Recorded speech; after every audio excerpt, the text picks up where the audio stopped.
21 to 12 o'clock. It's time now to talk numbers. We've been waiting for these GDP figures. Devin, good morning to you. Not good news. No, it's not, Dan. And, you know, everyone's talking about this 10 million people that are out of work in this country and what do we need to get them employed. Is you need a country that's growing. But let's just take a look to see. The country's economy is failing to gain contraction and traction. It's contracted by 0.6% between July and September this year. That's the Statistics South Africa release earlier today, just moments ago, in fact. And as I said, stirring more concerns that the economy is just too weak to change the fortunes of those 10 million South Africans who are out of work. Latest figure for Q3, minus 0.6%, which means there was a contraction. That forecast still sitting at 0.5%. The expected growth rate for the year, as I said, is 0.5%. But here's the dilemma for this country. We have a population growth rate in South Africa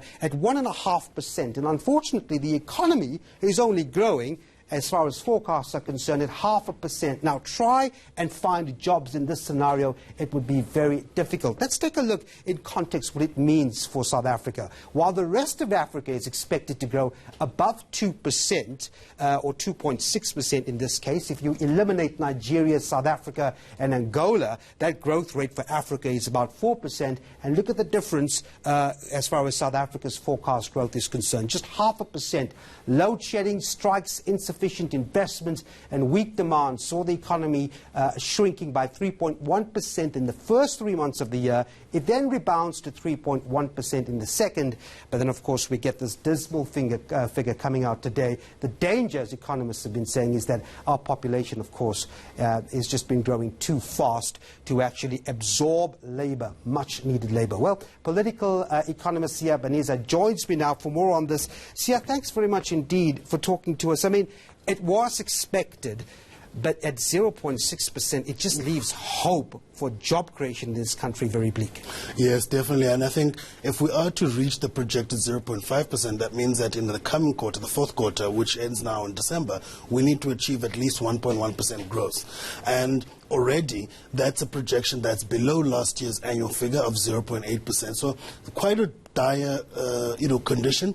But I'm more concerned in what this means now for policy. Yep. Because you might remember that given the ratings decisions that happened this year, there's been a continuing talk that government needs to cut. And if you saw the MTBPS pronouncement by our Minister of Finance, there are concerted efforts to continue cutting on the budget side. So what this means is that government, at least on the fiscal side, can't support growth or try and push up growth. And we still also need to deal with the challenges at Eskom, given that this season is seeing quite a significant increase in terms of load shedding, which is continuing or will expected to affect our exports. And so it's very difficult to see where the growth is going to come from to reach the projections. How much of this is a political problem? I would say a significant portion. I would say, well, in South African context, you can't really avoid the political question. Yeah. The reason we're in this mess is primarily, in my view, a result of inequality. Inequality, obviously, that results as a legacy of apartheid. Okay, fast forward to where we are now. We're still facing some of those challenges in terms of getting people out of poverty and dealing with the transformational challenge. But more importantly, we're seeing that there's a disconnect in terms of how is policy supposed to deal with this. Government is caught in a debt spiral. They have to cut in terms of spending. But in the kind of context we're in economically, the first decision and the first response of a government would be to raise spending in order to boost aggregate demand. But that's not a policy option that's available. In terms of the monetary policy side, it doesn't seem that there's also very concerted coordination in order to at least support exports so that we can revive our growth figures. So, yes, a large percentage of this is political, but by and large now it's becoming a policy incoherence problem. And the problem with policy, because you bump into any economist or analyst, I mean, the Reserve Bank governor himself has said, the cheapest form of stimulus is confidence. And the problem is that although we've seen these investment conferences promising to put up the factories, create the jobs, it's not as a large scale as we want it to be, because they're afraid, among other things, of this policy you talk about. Yeah. No one's going to put up a factory if they have got land issues on their side. That's a bit sort of unnerving. And then, of course, you've got a government who seemingly cannot handle the problem of state-owned enterprises. So confidence, although business might have the money, it's just not there, and they don't want to fill it into the economy. Definitely, and I would actually push back a little bit in terms of the comments by our Reserve Bank governor in terms of the only solution being confidence. I definitely agree that that's part of the formula, but in the current context, in terms of global uncertainty, there's still the uncertainty regarding the outcome of the U.S.-China trade war, how that's going to fare in terms of commodities, which has a very direct impact for African economies primarily. And so in spite of this, that the fact is, even if we are to resuscitate confidence, the uncertainty in the global economy and the search for yield is making investors quite jittery and panicky. And so in any event, they're unlikely to make long-term decisions at this point, given the major uncertainties globally, which have a direct impact on the African economy. I'd like to know, for those 10 million people that are out of work, that need an economy that's expanding, not contracting as we see, what do we tell them? I mean, are there low-hanging fruit that both government and business can do to sort of dent that unemployment number? I definitely think that there's, at this point, given our hands being tied in terms of fiscal policy, we can't increase growth because we're going into a debt spiral. The only opportunity that exists is through public-private partnerships. I welcome, obviously, announcements that have been made repeatedly in terms of the government presidential infrastructure fund. That is definitely going to have an impact.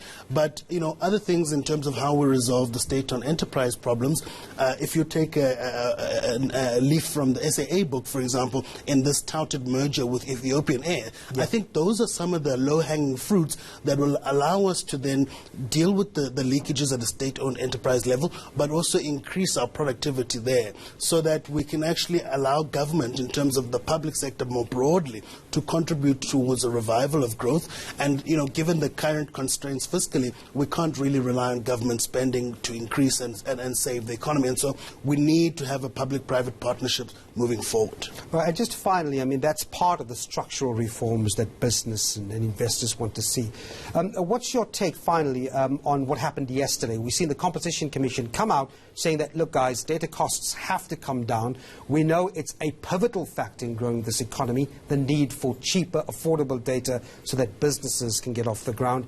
Do you think that was a sort of a positive way forward you saw yesterday? You'd have different views on that.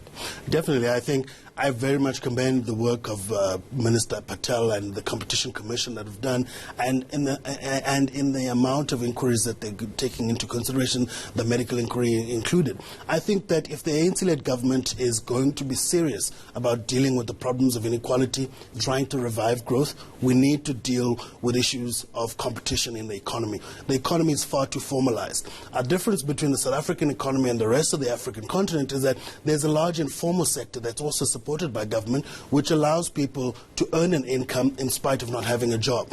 And I think by dealing with competition and the small space for competition and trying to find a way to reduce the burden on consumers is definitely a way that we're seeing some reprieve that could allow growth to take place. However, we cannot keep our eyes away from the structural changes, but I definitely welcome some of the changes in terms of dealing with the competition bottlenecks in order to resuscitate the growth. All right, we'll leave it there. Political economist Siya Beneza there. Thanks.